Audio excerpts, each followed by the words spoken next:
Então, as pessoas que já casaram comigo, eu sempre paro nessa pergunta. Presta atenção no que eu vou te perguntar agora. Você bota essa pressão, padre? Você bota essa pressão, porque ali é o último momento pra você falar, não dou conta de bancar isso, porque pra vida inteira é muito tempo. É muito tempo. É muito tempo pra vida inteira, porque pode ser que amanhã eu acorde com uma ideia diferente, uma perspectiva diferente. Então, eu friso bem essa frase. É por toda a vida. Toda a vida é muito tempo. Pensa bem. É sim ou não? Os noivos ali... Naquela hora ele trava, né? O sorriso fica assim, meu Deus do céu, eu tinha que ter perguntado isso 3 anos atrás, né? Você pode combinar com o padre de não fazer essa pergunta, né? Não tem como. Não tem é como. Obrigatório, não. O questionário da igreja, para que o voto seja válido, precisa ser respondido imediatamente, né? Eu já vi umas pessoas brincando, padre e Andréia, falando assim, não, e aí, isso no civil, se fizer essa brincadeira... Mesmo no civil ou no religioso, se você brincou, está anulado o seu casamento. Tanto no civil quanto no religioso. Porque aquele momento é o momento de validação, tanto para o civil quanto para o sacramento. Se você brinca, eu já cancelei um casamento, anulei um casamento lá em Uberlândia, porque o noivo tinha pregado na sola do sapato a frase, me socorram, e do outro lado, me tirem daqui. Aí ele levanta pro pessoal ver pra quando fazer ele ajoelhou para eu dar a bênção, eles ajoelharam para eu dar a bênção, acolher os votos deles, o sacerdote acolhe os votos, e a igreja começou a rir. Eu falei, alguma coisa aconteceu. Eu pensei, deve ser algum cachorro que entrou e deitou no vestido da noiva, um gato, porque pode acontecer tudo isso. Ou uma criança, né, ali fez uma coisa. E eu saí e dei a volta. Quando eu vi o que estava no sapato do noivo, eu tirei... Peguei. Você tirou? Tirei, porque tava grudado com durex, né? Gente! Eu tirei lá na catedral isso. E eu peguei e falei, olha, isso aqui é um impedimento para eu validar o casamento de vocês. Portanto, acabou a graça de todo mundo. Casamento está cancelado, vocês vão ter que fazer todo o trâmite necessário e, inclusive, decidir se você vai querer se casar com ela, porque você está pedindo socorro. Quando eu te perguntei se era de livre e espontânea vontade que você estava aqui, você me respondeu que sim. Só que você fez um pedido de socorro. Isso aqui não é uma brincadeira, não é um teatro. Não é brincadeira. Então deixa a brincadeira e o teatro para você fazer na festa com seus convidados. Diante de um juiz e diante de um sacerdote, diante de um ministro que está te assistindo em nome da igreja, você não faz brincadeira, porque eu não estou ali para celebrar. Quem celebra é o noivo e a noiva. O noivo está pedindo socorro, é porque ele não quer. É porque ele não está celebrando. Então, em nome da igreja, eu sou obrigado, pelo direito canônico, a suspender o casamento. O matrimônio torna-se inválido. E até porque, futuramente, ele poderia usar isso como argumento. Como argumento e pedir a nulidade. Aqui a foto, ó, eu provo que eu não queria. Eu não queria, tá aqui, ó. E aí, pronto, é culpa da igreja que aceitou. E acabou toda a gracinha da galera, né? Não, acabou a graça de todo mundo. Porque você saiu do altar? Acabou, encerrei e despedi o povo. Meu Deus, padre. É a coisa mais... Mas é o que tem que ser feito. O direito que ela nos obriga a isso. Então, porque eu já vi uns vídeos na internet no civil, né? O cara... Você aceita a fulana e tal, e é sempre o homem que faz essa brincadeirinha, né? Sempre. Ai, não. Que brincadeira. Pra fazer graça. Não, então tá anulado. Tá anulado, não pode. Nem no civil, nem no religioso. Porque se a pessoa tá brincando no momento mais importante da vida... Justamente. Como que vai ser o resto? Como que vai ser o resto? Vai passar a vida no xiste? Vai passar a vida na piada, na indireta? Como que vai ser isso? E tem uma coisa muito, né? Nós aqui já conversamos antes, a gente já bateu um papo. Por que eu tô falando isso? Porque isso é muito brincadeira de homem hétero, que a gente brinca do hétero top, né? Me ajuda, me salva. Aquelas piadinhas da mulher amarrando o cara pelo pescoço. Acabou, menos um, perdemos um soldado. É muito de hétero top. Eu não sou parte do... Eu sou gay, então meu casamento é outra... Meu casamento não, que eu não sou casado, mas é outro lado, né, padre e Andréia? Mas eu percebo que os héteros têm essa brincadeira. Parece que eles são obrigados a casar. Quem tá obrigando? Soldado abatido. Soldado. Quem tá obrigando você a casar? Ninguém é obrigado a casar. Você tá indo porque você quer. Agora, se os seus amigos também não compreendem isso, não deveriam nem estar na festa. Nem ser convidado. Soldado abatido, eu se fosse uma noiva, mandava sair da festa na hora. Fala, peraí, não tô matando ele, não veio aqui com a corda no pescoço, não. Imagina eu casando com um boy e o boy falando isso. Ai, tá me segurando aqui. Pôs a corda no meu pescoço. E é engraçado, soldado abatido, né? Porque aí leva a discussão para um sentido bélico, né? Como se casamento fosse uma guerra. É como se ele estivesse na luta, ou seja, o namorar, o flertar, o sair com os amigos fosse sempre um contexto bélico, ou seja, eles estão sempre caçando. Né? Um caçador. É patético isso, reduzir a ideia do relacionamento a um mero ocaso, né? Ou acaso. Mas a gente entra, assim, nesse tom de quase brincadeira. Eu falo quase porque o casamento é muito sério para a religião católica. O matrimônio é um dos 7 sacramentos, não é? Sim, o matrimônio faz parte dos sacramentos. E sacramento é toda a verdade mística revelada por nosso Senhor Jesus Cristo. Então, na igreja são 7 os sacramentos, todos com ordem, baseado naquilo que o Cristo ensinou e que os apóstolos ensinaram. É batismo?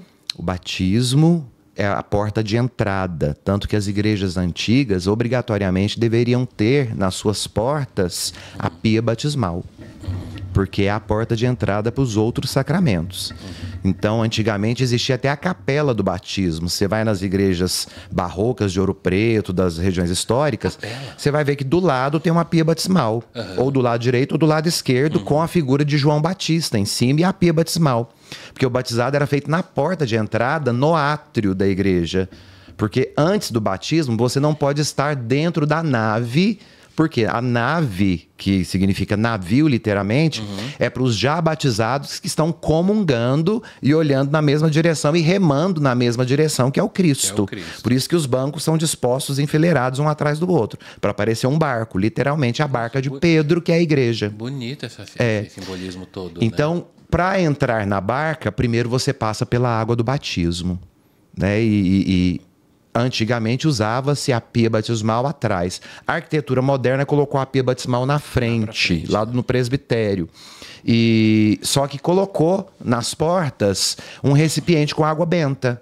Que é para ir lá... colocar a mão e se benzer, mas aquela água do batismo. Hoje a vigilância sanitária no Brasil não permite mais que a gente tenha. Ah, não? Não. Mas tem algumas igrejas que ainda tem, né? Eu não sei se isso é por estado, não sei como que funciona. Por exemplo, em Uberlândia, em Minas não pode ter. Não pode. Bom, eu não sei, faz tempo que eu não vou nas igrejas de São Paulo, mas eu lembro que eu gostava de visitar aqui o Mosteiro de São Bento. Sim. Que é ali na São Paulo. No Largo de São Bento. E tinha... Não sei se era de São Bento, mas na Catedral da Setinha. Que era... Porque lá tem a cripta também, né? Então, tinha aquele negocinho... Parece uma bolinha. Você molhava o dedo da água batismal, recorda o seu batismo e entra na nave. E a vigilância sanitária baniu. Proibiu por achar que poderia transmitir doenças, poderia... Enfim, tem os seus motivos e a igreja tem que acatar, né? E é interessante isso de...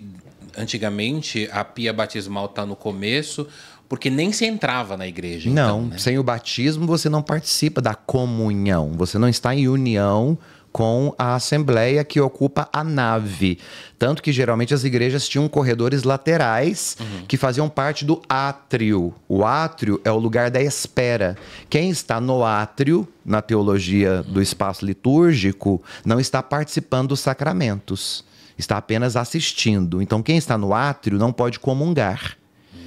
Na igreja primitiva, o átrio era o lugar onde os pecadores que não eram absolvidos pela comunidade tinham que se levantar depois da confissão pública, porque a confissão não era feita no ouvido do padre.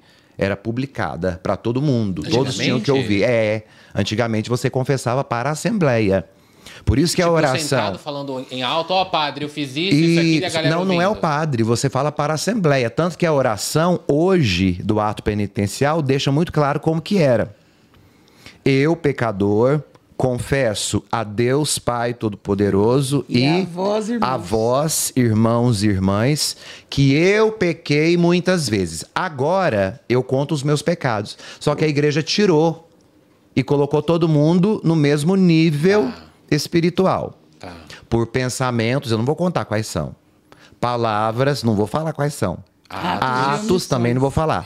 E omissões também não preciso mais falar. Porém, por minha culpa, o gesto é batendo no peito. É obrigatório bater no peito para não atribuir ao outro a minha culpa. Por minha culpa, minha tão grande culpa. E peço à Virgem Maria, que é a primeira a ser preservada do pecado, aos anjos e santos e a vós, irmãos e irmãs, comunidade que está me ouvindo, ouviu os meus pecados, que rogueis por mim diante de Deus nosso Senhor. Gente, que diferente, porque eu sou... Bom, claro, né? Tenho 39 anos, eu sempre fui ensinado, quando eu era católico, a me confessar com o padre, que é aquela coisa de vai no confessionário, se confessa, e o padre leva para a sepultura as confissões. Então, antigamente tinha isso, confessava para a confissão Assembleia. Na igreja primitiva era pública.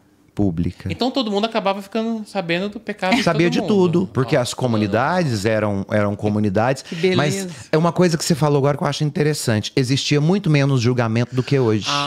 Porque ali era um ato Todos de estavam iguais. humildade, né? Justamente. Você falar os seus pecados para todo mundo. Então não tinha o julgamento da comunidade, porque você expunha para a comunidade e pedia perdão para a comunidade. A comunidade te ajudava a crescer na graça. Hoje em dia, como a comunidade apenas imagina o seu pecado, ela te julga, faz na cabeça ela te dela. condena pela língua desgraçada dela, ela te imputa penas, inclusive, sem ao menos ter certeza que você está em estado de pecado. Acontece muito isso hoje, sabe onde que eu percebo? Na internet. A internet é um tribunal. Um tribunal, não é? É um tribunal. É o novo tribunal. É o novo tribunal, né, Andréia? Eu percebo isso. Você falou, a gente estava falando do sacramento, só para a gente não perder. É batismo, que é o primeiro... Depois que você passa pelo batismo, você entra para a comunhão. Então você participa da mesa, do banquete, da palavra... Porque o primeiro rito na igreja é o rito da sinagoga judaica, que é partilhar a palavra de Deus. Então você comunga espiritualmente. E a espiritualidade, a comunhão na palavra de Deus, tem a mesma importância que a comunhão do banquete eucarístico. Tá, que é o comungar mesmo. Que é o comungar. Então você só forma comunhão na assembleia se você comungar inteiramente a palavra e comungar inteiramente a Eucaristia. O corpo, né? Se você não ouviu a palavra, você não pode apenas comungar o corpo e o sangue de Cristo. Porque vai faltar a sua comunhão com a palavra. Não ouviu e não colocou em prática. Justo. Então, primeiro você comunga a palavra, que é o rito da sinagoga judaica, porque a nossa tradição é judaica. Terminado o rito da palavra, que é dividido em 3 partes. A proclamação da palavra, porque a palavra na Igreja Católica ela não é lida, ela é proclamada. E isso tem que ficar muito claro, que as pessoas falam, vocês não levam Bíblia para a igreja. A Igreja Católica Apostólica Romana não é a igreja do livro. A igreja do livro pertence aos protestantes. A Igreja Católica Apostólica Romana é a igreja que tem tradição, magistério e o livro. Então a nossa base não é só o livro. Para os protestantes é só o livro, para nós não. Para nós o livro é um fio condutor. Mas o que de fato coordena a vida da igreja há 2000 anos e nunca deixou de ser, é justamente obedecer à tradição, aquilo que veio dos apóstolos e foi passado pelos seus sucessores até os dias de hoje. E o magistério, que é a autoridade de ensinar, conforme Jesus Cristo institui sobre Pedro, que é a cabeça do colégio apostólico. Tudo que ligares na terra será ligado no céu. Tudo que desligares na terra será desligado no céu. É essa a autoridade apostólica dada na pessoa de Pedro e conferida na unidade aos demais apóstolos. Então, você batiza, vai para a comunhão da palavra e da Eucaristia. Ali, naquele momento, você precisa se penitenciar. Então vem o sacramento da penitência.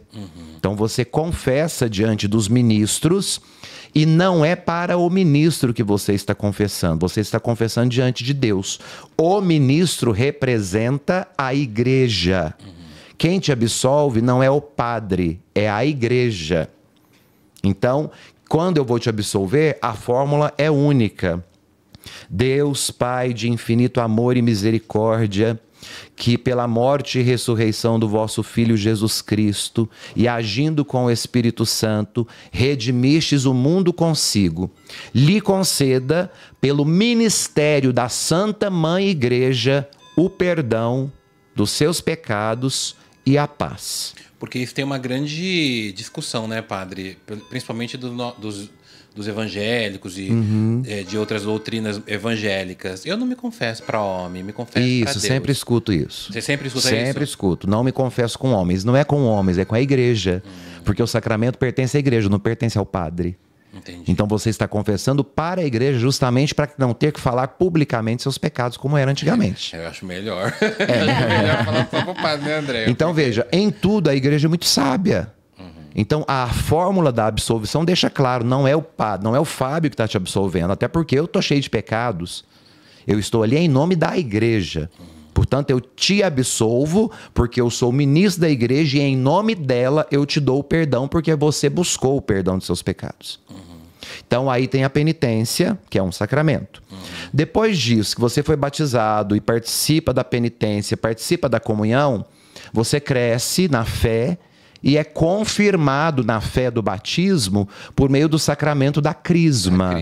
Sim. Crisma, que é o óleo santo que os bispos consagram exclusivamente para isso, para a confirmação na fé. A crisma também é um sacramento? É um sacramento. Ah, tá. É o sacramento que confirma que você recebeu o batismo. É depois dela que vem os dois caminhos, né? Ou o matrimônio ou a ordem. Ou a ordem. Né? A ordenação. Ou você vai para o matrimônio, para casar, para o casamento. Eu costumo sempre falar, porque tem que existir uma diferença hoje entre a palavra casamento e matrimônio, porque matrimônio é o sacramental.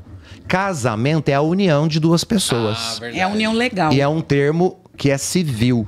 Que não está necessariamente ligado ao matrimônio, não. O casamento não diz respeito exclusivamente à religião. Para a religião existe matrimônio, que é um sacramento. Eu, sendo gay, posso casar com um cara. É um casamento. Eu não posso ter um matrimônio dentro civilmente, da igreja católica. Você que paga os seus impostos, você que tem uma vida com dignidade, você tem direitos civis que devem ser resguardados, você tendo o seu parceiro. Então, civilmente, é um casamento. Agora, para a igreja, você não vai poder se casar na igreja e receber o sacramento do matrimônio. Porque o sacramento na igreja, ele é exclusivo para um homem e uma mulher. E nunca vai mudar. Então, o que a consciência precisa ser expandida dentro da igreja é que a união de pessoas do mesmo sexo não pode ser sacramentada na igreja. Então, nunca será um matrimônio. Então, não tem como a igreja falar, a igreja vai aceitar o casamento gay. Não. O casamento gay, quem aceita é a sociedade, é o civil. São as leis, né? As leis. E o Estado é obrigado a te garantir esse direito. Agora, a igreja, enquanto mestre e mãe espiritual, ela diz que o sacramento é entre pessoas de sexo diferente. Isso não vai mudar na doutrina. Nossa, é verdade isso, porque eu acho que há muita briga, né, na sociedade. Eu mesmo, padre e André, eu já briguei muito. Ah, mas por que a igreja não aceita e tal? Quando eu vi realmente a igreja como uma instituição de fé, e é isso e não vai mudar, até ouvi um corte seu falando também sobre a questão patriarcal da igreja, né? Porque muita gente também reclama, né, André? Você que foi freira durante um tempo, hoje é ex-freira, mas tinha essa reclamação da galera do tipo, por que a mulher não pode ocupar o espaço do padre? Eu me lembro do seu corte que você falou, porque a igreja é patriarcal e não vai mudar. Não vai mudar. E porque é extremamente, ontem falávamos um pouco sobre isso, né? Extremamente desagradável algumas discussões a partir da ótica de que eu posso entrar numa instituição milenar e sugerir novidades. Atualizações. Gente, vamos lá. Agora não vai ter só o padre, vai ter a madre. Essa semana nós discutimos aqui, então a partir da semana que vem, como se fosse um recado de final de missa na paróquia. Né? Então, por exemplo, você converte ao islamismo, aí você chega lá, você vê o que não encaixa e você sugere mudanças. Gente, se você não gosta do modelo, saia do modelo. A gente abraça o pacote completo. Ou eu pego o pacote completo, ou eu estou convidada a sair. É o que eu sempre digo, né? A religião, seja ela qual for, não é uma banca de feira onde você escolhe o produto que te interessa. Ou você pega a banca toda, ou você não pega nada. Demorei para entender isso, padre.